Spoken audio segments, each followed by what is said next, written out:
Fala pessoas, tudo bem com vocês? Professor Mário Rocha, professor de Física do Instituto Federal de Pernambuco, Campus Garanhuns. Vamos continuar aqui nosso capítulo de Lei de Gauss.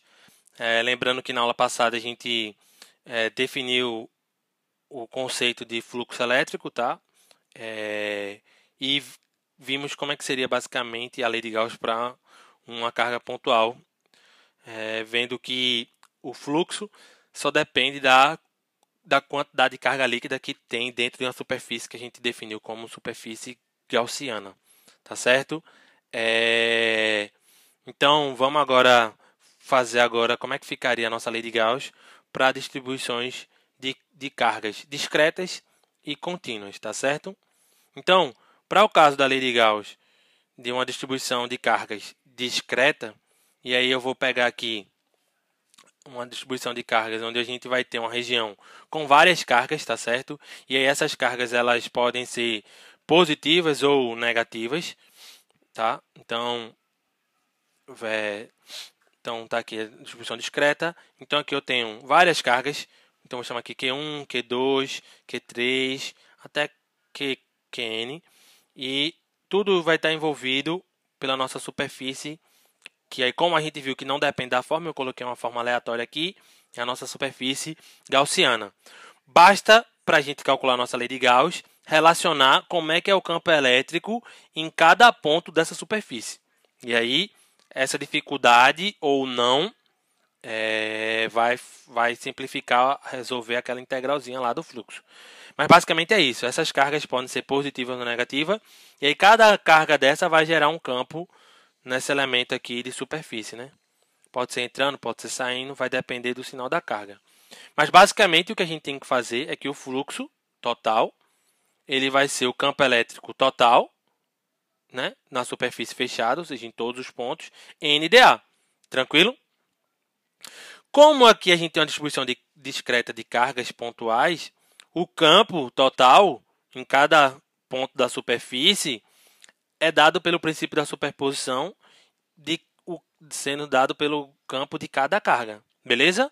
Então, você pode substituir no campo total, vai ser o campo de 1, mais o campo de 2, mais o campo de 3, até a quantidade de carga que você tenha dentro dessa superfície. Tá certo?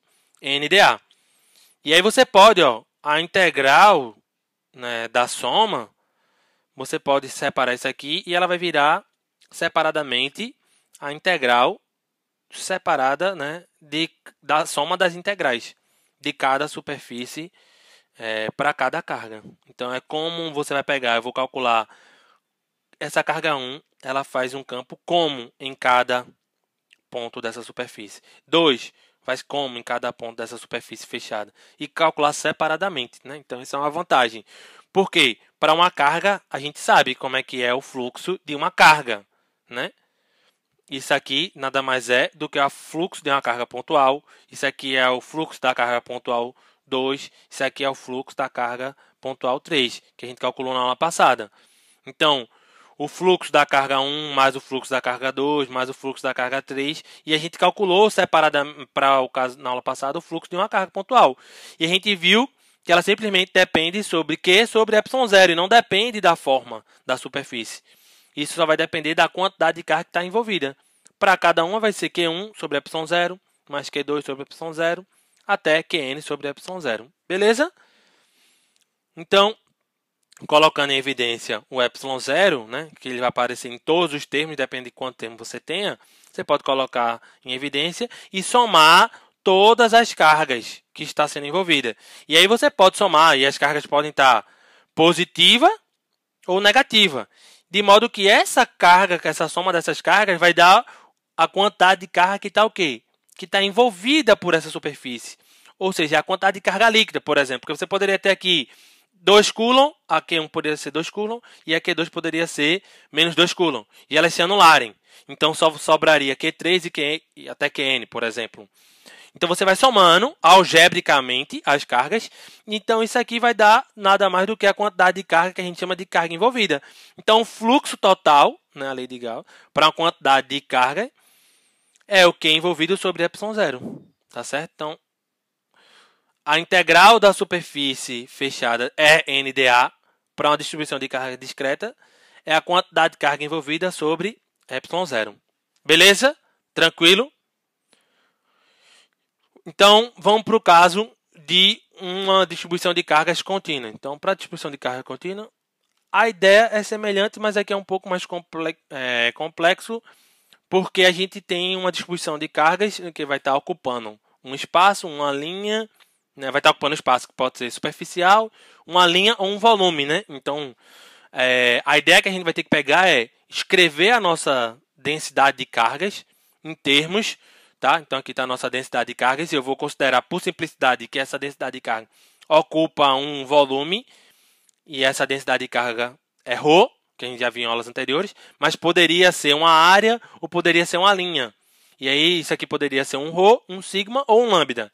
Beleza? Mas a ideia é basicamente essa. É você querer descobrir como essa distribuição de cargas afeta uma superfície que está envolvendo arbitrariamente essa superfície escolhida, que é a nossa superfície gaussiana.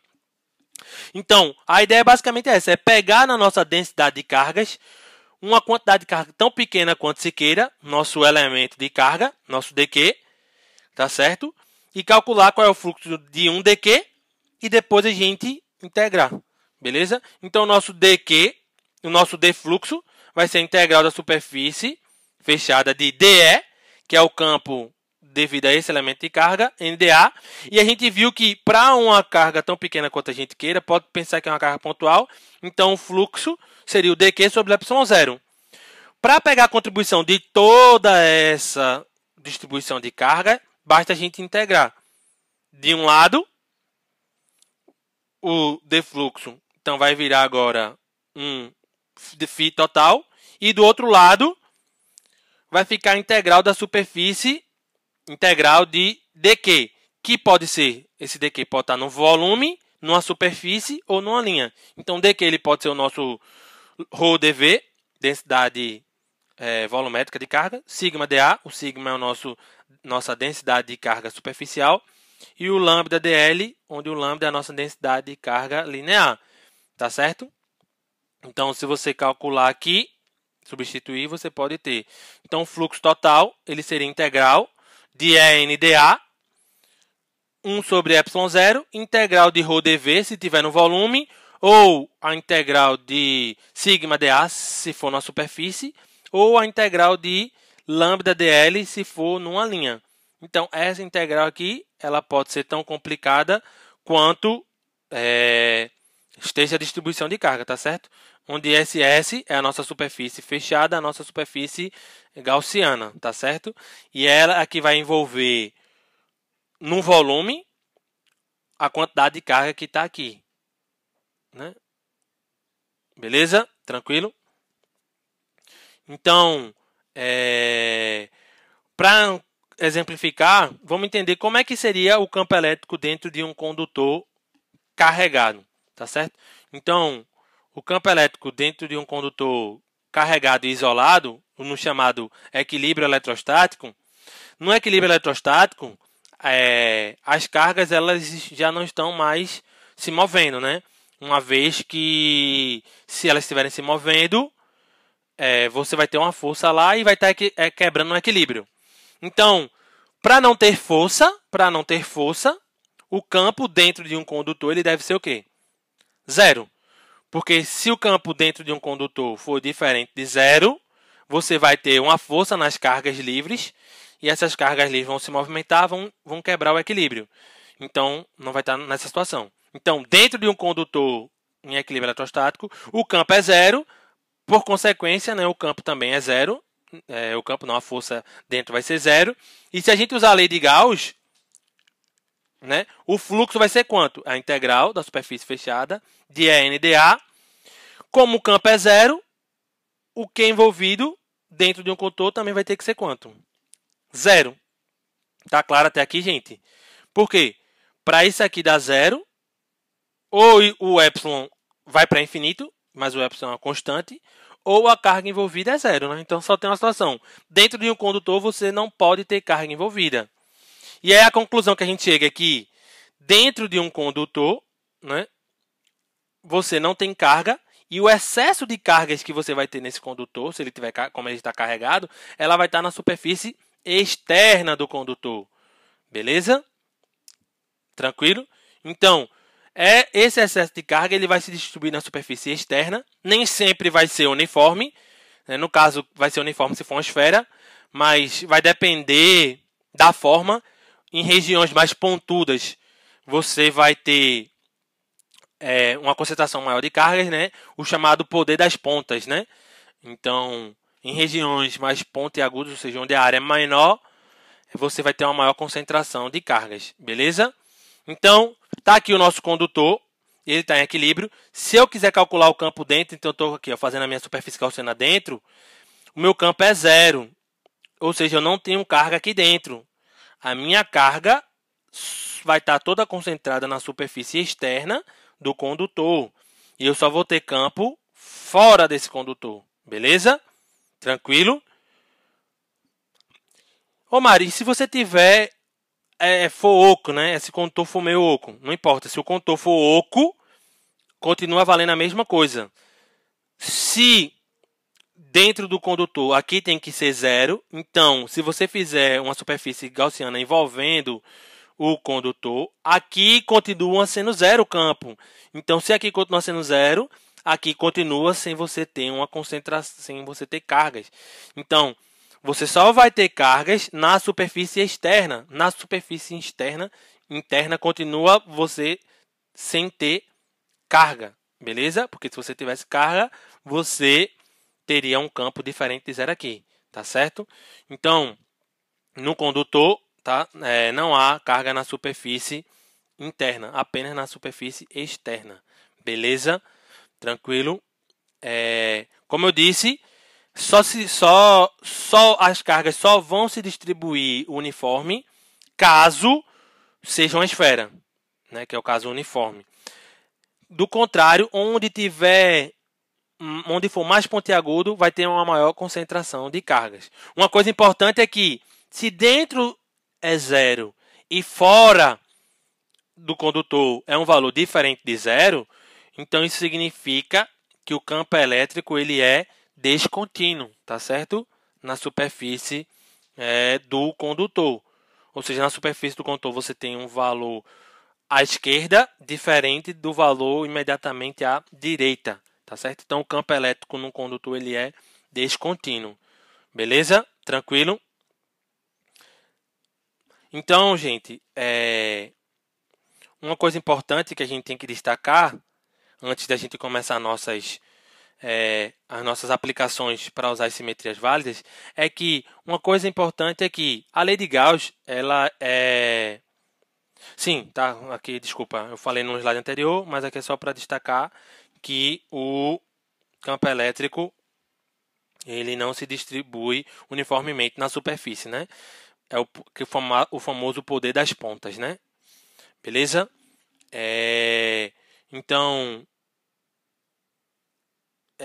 aqui também um outro exemplo que eu tinha falado no slide é que na superfície do campo do condutor, o campo elétrico ele é descontínuo, tá? Dentro é zero e imediatamente fora é diferente de zero. Tranquilo? E aí, para concluir, umas observações importantes antes da gente começar a nossa terceira videoaula sobre as aplicações da lei de Gauss. É que a lei de Gauss ela é sempre válida, tá? A lei de Gauss ela vai ser sempre válida. E isso não importa se você vai conseguir ou não resolver a integral. Isso vai depender da simetria do problema. Mas ela é sempre válida. Beleza? Tranquilo?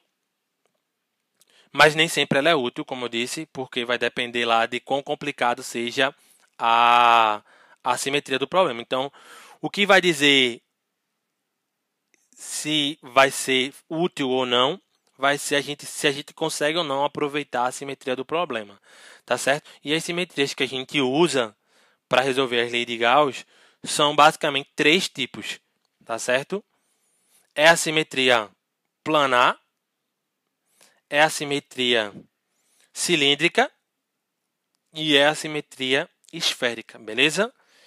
cada uma dessas simetrias já tem basicamente a forma de como a superfície gaussiana vai ser, tá certo? Então, a simetria planar, a simetria cilíndrica e a simetria esférica. Na simetria planar, a superfície gaussiana ela vai ter uma forma de pillbox, que é o que a gente chama de caixas de remédio, tá? É uma forma retangular lá, que é uma caixa de remédios, então é a forma que a gente vai fazer. Na superfície cilíndrica, a forma, como o nome sugere, aqui está errado, né? Cilíndrica, tá bom? A forma vai ser de um cilindro coaxial, ou seja, vai estar num eixo que vai estar a distribuição de carga. E no caso da simetria esférica, como o nome já diz, a gente vai usar a superfície gaussiana na forma de uma esfera. Beleza? Ô Mário, e coisas importantes sobre a superfície gaussiana, tá? Então, coisa importante é que a gente tem que escolher a forma, e essas formas já dizem isso, é que o campo elétrico nessa região deve ter o mesmo módulo em toda a superfície gaussiana, para poder simplificar lá a nossa integral. Beleza? Isso é uma coisa importante. Então, o módulo dele, não a direção, mas o módulo do campo elétrico em toda a superfície deve ser o mesmo, ou que pelo menos você saiba quanto é. Tá certo? E uma coisa importante também que vai facilitar para a nossa superfície gaussiana é você saber o ângulo em que o campo faz com a normal em cada ponto da superfície gaussiana. Beleza? Essas duas coisas são fundamentais para a escolha da nossa gaussiana. E essas formas aqui já reduz basicamente esse problema. Tranquilo? Então, qualquer dúvida, deixa no comentário. Se continuar sem entender ou quiser alguma coisa a mais, me procura no Instagram, @profMarioRocha. E dá play aí, se gostou da aula, se entendeu. Deixa o like e, como se diz, parte para a próxima aula, que eu vou agora na próxima aula aplicar um exemplo para simetria planar, um exemplo para simetria cilíndrica e um exemplo para simetria esférica. Beleza? Falou, valeu, fui!